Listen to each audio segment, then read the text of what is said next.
I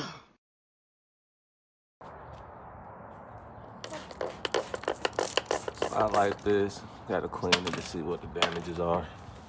So just wipe her down. Now, this isn't a perfect repair. They don't want to pay for that. They don't have the funds to, but they do want to get rid of this. So what we're going to do is, looks like we can probably start with about a 600 grit sander. Once we get her sanded, then we'll check her out, make sure she looks good. From 600, since it's a flat black, I think we can go ahead and get her primed, wet sand the primer, then go to the black. Check us out.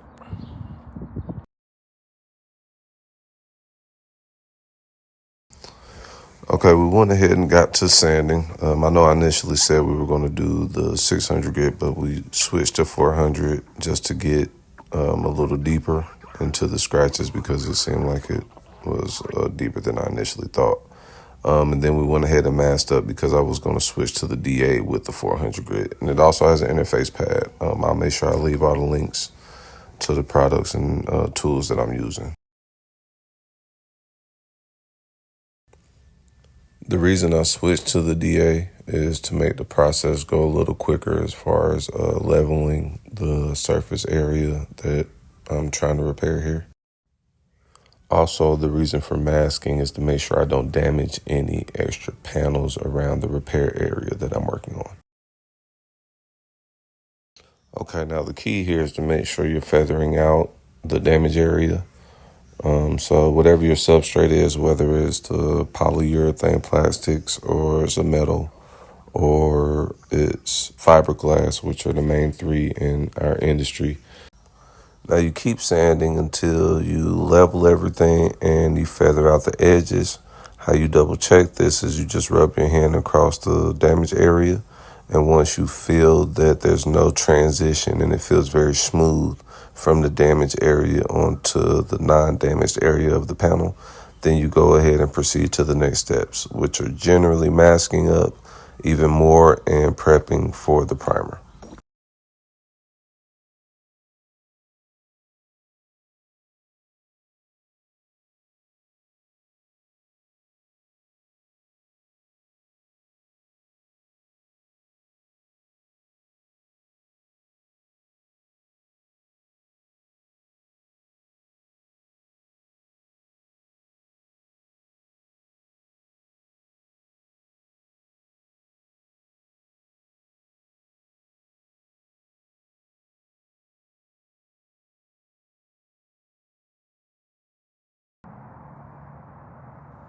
Here you can see it's feathered out pretty well. Now we're going to go ahead and get it prepped. Unfortunately, my camera died, so I didn't get to record the actual prime process, but here it is. It looks pretty good, feathered out pretty well. No strong edges or sharp lines, so we're going to go ahead and get the wet sanding. We are wet sanding using 600 grit with DuraBlock. I customly cut up my DuraBlocks, so I can't give you a specific size. It was just makeshift for the job, but it works.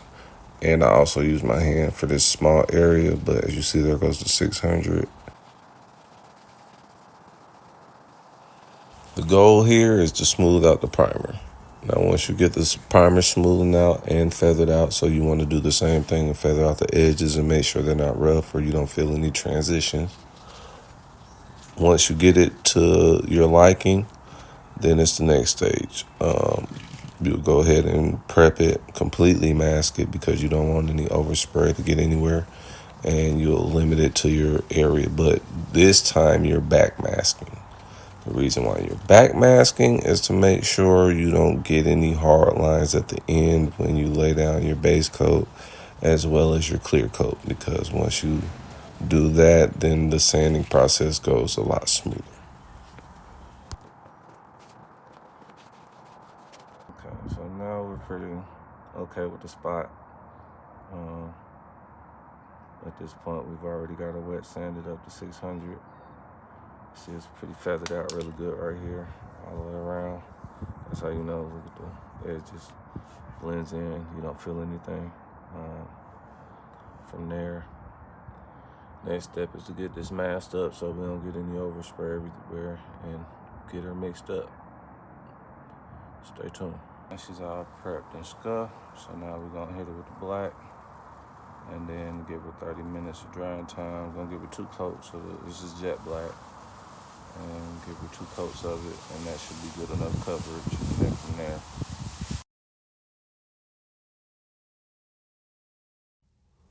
here I'm just laying the first coat of jet black. Notice I'm not going too far and I'm not going too slow. I'm actually moving pretty fast. You just want coverage over the damaged area, the primed area. You don't want to overly spray because then it would cause a reaction. Some of you guys probably seen the peels. You've seen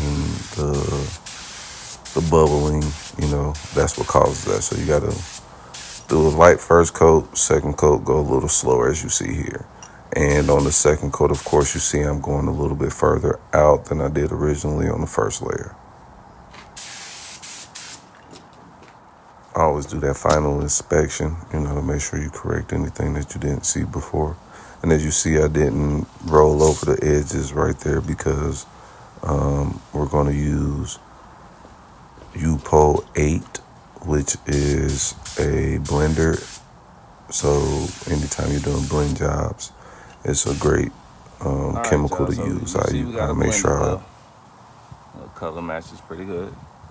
So it's just a jet black, so this is not a complicated color. Let's go ahead and get the clear on it, see how she looks.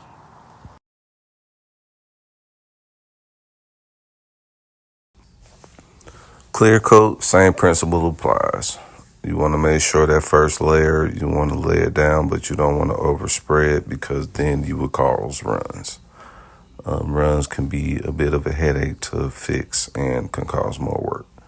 So you just do a light layer, inspect it, let her dry. Now you see it's a bit windy for me, so I had to give it more like 15 minutes to possibly 20 minutes to dry in between coats. Noticeably, my pace is a little bit slower this second pass on the clear coat. What we want to do is make sure that we get the wet look.